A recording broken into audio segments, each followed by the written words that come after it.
it and gazing to the eyes of dynasty. En 60 avant Jésus-Christ, Rome voit un nouveau système politique apparaître.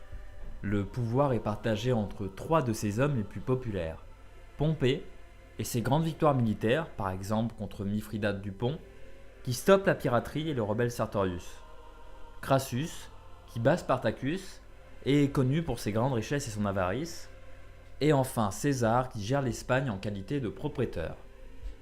Ce système, le triumvirat, réunit donc trois grands concurrents, Pompée et Crassus étant des rivaux convaincus par César. Tous trois veulent agir sans avoir à demander l'aval du Sénat. Les trois hommes politiques obtiennent des responsabilités dans les territoires qu'ils veulent. Ainsi, César récupère le gouvernement de la Gaule dont il finira la conquête en 51, et Pompée obtient le gouvernement de l'Espagne. Crassus, enfin, obtient celui de la Syrie. La Syrie, arrachée en 64 par Pompée à l'empire séleucide mourant, héritier de celui d'Alexandre, au profit de la République romaine, est donc un des territoires les plus récents ajoutés à la puissance latine. La province s'est alors attribuée au consul Aulus Gabinius en 57, soutien de Pompée. Elle est entourée par de nombreuses forces, alliées ou non, dont le royaume d'Arménie, gouverné par Tigrane, qui a été soumis en 69 par Lucullus. L'Arménie est un royaume allié de Rome et doit ainsi une aide militaire à la République. Les Parthes, quant à eux, sont gouvernés par Phraates III jusqu'en 58, puis par Orodes II, leur territoire s'étend à l'est de la province de Syrie, en Mésopotamie. C'est un empire qui, au même titre que l'ancien empire les Séleucides, est créé par la chute de l'empire macédonien et se revendique de fait de son héritage hellénistique, ainsi que la culture arabe et scythe des nomades qui vivaient alors au Moyen-Orient. Les Parthes et Arméniens sont alors les deux forces principales de la région, mais il y a aussi une multitude de tribus entre Rome et ces deux puissances, de culture arabe pour la plupart. La première guerre entre Rome et les Parthes prend place lorsqu'en 58, le roi Phraates est assassiné par ses deux fils, Orodes et Mithridate. Ces derniers se battent alors l'un contre l'autre, afin de prendre le pouvoir. Rome promet une aide à Mithridate contre Orodes. Mais alors que Gabinius, consul de Syrie, est sur le point de traverser l'Euphrate, il est rappelé et part aider Ptolémée XII, roi d'Égypte, à combattre une rébellion. Orodes envoie alors son général de talent, Suréna, qui reprend Séleucie des mains de Mithridate, et le fait exécuter en 54. En 55, le pouvoir changea aussi de main en Arménie, où Tigrane, une fois décédé, laisse la place à son fils Artavasde II. C'est donc en 54 que Crassus lance une guerre de prestige, dans l'espoir de concurrencer celle de César, qui prend alors la Gaule. Crassus part donc avec une grande armée, composée de 7 légions, soit 30 à 40 000 hommes, plus les troupes de garnison présentes en Syrie et les auxiliaires non romains. Il faut noter aussi que les troupes romaines ont changé de tactique de bataille. Elles ont abandonné le triplex axies, utilisé pendant les guerres puniques, et ont adopté les formations en cohortes.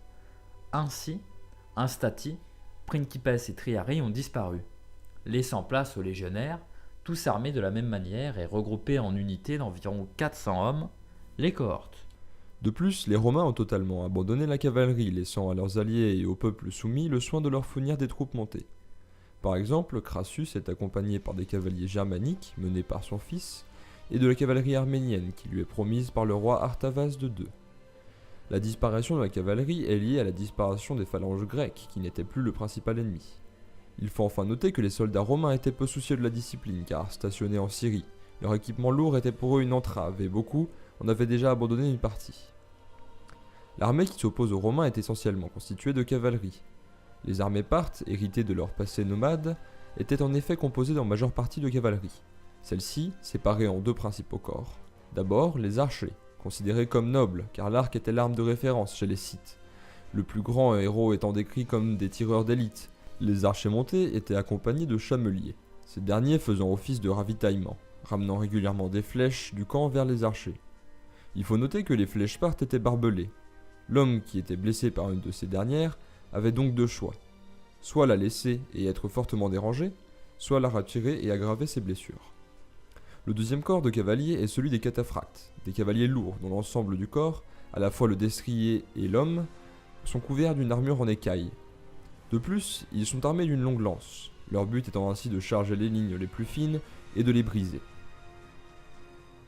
Crassus voulait donc prendre Parthe la Mésopotamie jusqu'à Babylone, et donc conquérir Ctésiphon, la capitale, ainsi que Séleucie, une ville voisine. Après une première période d'attaque sur les villes parthes, il se replie pendant l'hiver car les conditions sont trop rudes. Il passe à nouveau l'Euphrate en 53, dans de meilleures conditions, et se rend près de Car, une forteresse qui est aux mains des Romains depuis 54 et où se trouve une garnison.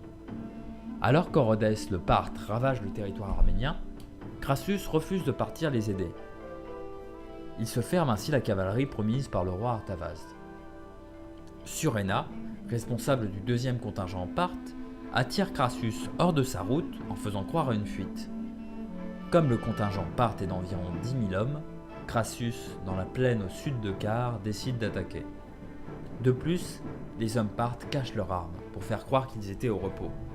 Quand Crassus s'approche, ils font retentir des tambours tout le long des dunes de la plaine qui sonnent alors comme des cris de monstres. Les Romains se mettent alors en formation carrée et protègent ainsi chacun de leurs flancs avec des lignes relativement épaisses. Les Parthes font donc avancer leurs cataphractes avec comme volonté de renverser les premiers rangs, mais ils se rendent compte de l'épaisseur des lignes et se replient derrière leur front. Les archers parthes se déploient autour de la formation romaine, commençant ainsi un long harcèlement.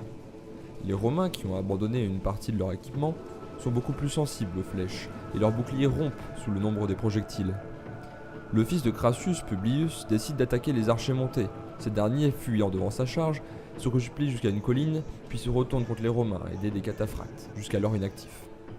Le contingent monté est massacré, et la tête de Publius, montée sur une pique, est montrée aux lignes romaines. Crassus tombe alors dans une torpeur dont il ne sortira pas avant la fin de la bataille. Ses rangs, fortement affaiblis, sont donc à la merci des cataphractes, qui chargent et détruisent les Romains. La bataille se termine au crépuscule. Les Parthes se retirent et les Romains se replient. Ces derniers se dispersent et sont détruits dans les semaines qui suivent, ou bien capturés. Il serait même possible que parmi les capturés, certains aient servi pour les Parthes en Inde ou en Chine. Crassus est pris et tente un dernier coup d'éclat pour être finalement tué. Son avarice est épanchée par de l'or en fusion que les Parthes versent dans sa gorge, et sa tête est finalement présentée à Orodès. Les conséquences de cette bataille sont diverses. Tout d'abord au niveau régional. La province syrienne se retrouve entourée de deux puissants ennemis, les Parthes et les Arméniens, qui ont conclu un accord après la défaite des Latins. À l'échelle de la République, le triumvirat disparaît avec Crassus, et laisse les deux rivaux Pompée et César dans une guerre civile qui mène au deuxième triumvirat, lui-même laissant place à l'Empire après la prise en puissance d'Auguste.